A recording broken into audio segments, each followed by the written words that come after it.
مصر عاشت لحظة تاريخية جديدة مع افتتاح المتحف المصري الكبير، أكبر متحف للآثار في العالم، واللي واقف قدامه شامخ تمثال رمسيس الثاني. التمثال ده مش بس أثر فرعوني عظيم، ده كمان وراه قصة عبقرية عن واحد من أذكى المهندسين اللي مروا في تاريخنا الحديث. في سنة 2004 اتقرر إن تمثال رمسيس اللي كان واقف في نص ميدان رمسيس يتنقل عند المتحف المصري الكبير. التمثال ده وزنه حوالي 80 طن، وكل الشركات اللي اتكلموا معاهم قالوا مفيش حل غير انهم يفكوا التمثال ده قطع ويجمعوه تاني بعد النقل، لحد ما ظهر مهندس مصري اسمه احمد محمد حسين، استاذ في هندسة عين شمس، وقال جملة غيرت كل حاجة: ليه نفك التمثال؟ ده ممكن يتنقل وهو واقف.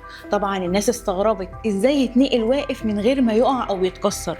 الراجل عمل ماكيت صغير وشرح فكرته، وقال لهم هخلي التمثال يتمرجح عشان يفضل متزن في كل مطلع ومنزل. المقاولين العرب في الوقت ده مصدقوش وجربوا الفكرة على نموذج بالحجم الطبيعي، ولما نجحت الفكرة فعلا بدأوا التنفيذ الحقيقي. بالرغم ان الكل كان متخوف، ولكن احمد حسين كان واثق جدا وقال الريسك زيرو. يوم النقل بقى الناس كلها كانت واقفة في الشوارع، والاعلام جه يصور، والكل مستني اللحظة، وكانوا مستنيين ان التمثال يقع، لكن العكس حصل. التمثال اتحرك بهدوء، واقف مكانه وكأنه موكب ملكي مش عملية نقل. وبكده اتنقل تمثال رمسيس واقف من غير ما يتفك او يتكسر، وفضل واقف شامخ قدام المتحف الكبير لحد النهارده. وفضل اسم المهندس احمد حسين محفور في التاريخ كصاحب فكرة عبقرية خلت جنازة التمثال تتحول لموكب فرعوني. وبكده تكون دي حلقتنا النهارده من أرشيف الجامعة السري.